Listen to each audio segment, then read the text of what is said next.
Good morning.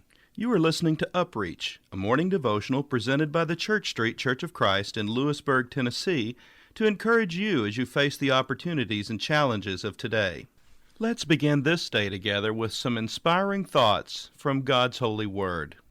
A certain woman of the wives of the sons of the prophets cried out to Elisha, saying, "Your servant my husband is dead, and you know that your servant feared the Lord. And the creditor is coming to take my 2 sons to be his slaves." So Elisha said to her, "What shall I do for you? Tell me, what do you have in the house?" And she said, "Your maidservant has nothing in the house but a jar of oil." Then he said, "Go borrow vessels from everywhere, from all your neighbors, empty vessels. Do not gather just a few. And when you have come in, you shall shut the door behind you and your sons. Then pour it into all those vessels, and set aside the full ones." So she went from him and shut the door behind her and her sons, who brought the vessels to her, and she poured it out. Now it came to pass, when the vessels were full, that she said to her son, "Bring me another vessel." And he said to her, "There is not another vessel." So the oil ceased. Then she came and told the man of God, and he said, "Go, sell the oil, and pay your debt, and you and your sons live on the rest." 2 Kings chapter 4, verses 1 through 7.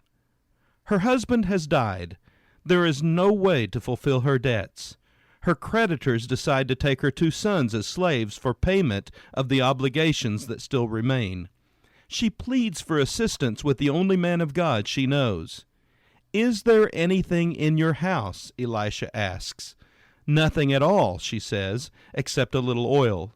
Elisha then instructs her to go and collect all the empty jars that her neighbors might possess. "Ask for as many as you can," he instructs. When the jars are collected, he instructs her to pour what little oil she has into the jars. The oil is more than enough to fill the jars. In fact, there is more oil than jars to fill. "Go, sell the oil and pay your debt, and you and your sons live on the rest." 2 Kings chapter 4, verse 7. God often mixes faith with things that are tangible. The widow believes she has no resources to meet her needs. God says she has more than enough resources. She does not see the 1 jar of oil as a resource. It does not become a resource until it is mixed with faith. Her need is met when her faith is mixed with the practical step of going into the workplace to sell what she has in order to receive her needed income. In fact, there is so much income she is able to pay her debts and live on the money she derives from the sale. Quite often we forget that God works through day-to-day commerce to provide for our needs.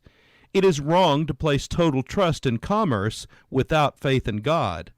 God often requires simple obedience to an act that seems ridiculous to the logical mind. It is oftentimes this faith mixed with the practical that God honors. What about you today? Do you have a problem that is perplexing to you? Do you see no way of meeting your need? God may have already given you the skills and talents to meet your need. However, He may be waiting for you to mix them with faith. So, why not ask God to show you the steps necessary to solve your problem? Then, be willing to take the next step in faith with Him. This has been UpReach, a presentation of the Church Street Church of Christ in Lewisburg, Tennessee. I am Kyle Bolton, the pulpit minister at Church Street, and I would like to personally invite you to come and share times of Bible study and worship with us each week. We meet every Sunday at 9 o'clock a.m. for our morning worship, followed by our Sunday school for all ages at 10:15 a.m. Then we meet again at 6 o'clock p.m. for our evening worship. We also have a midweek meeting for devotion and Bible study on Wednesdays at 6:30 p.m. I hope to see you there. Have a blessed day.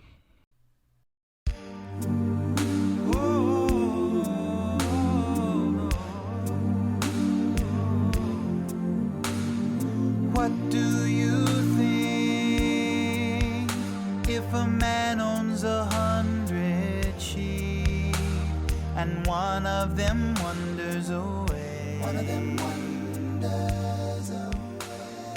What do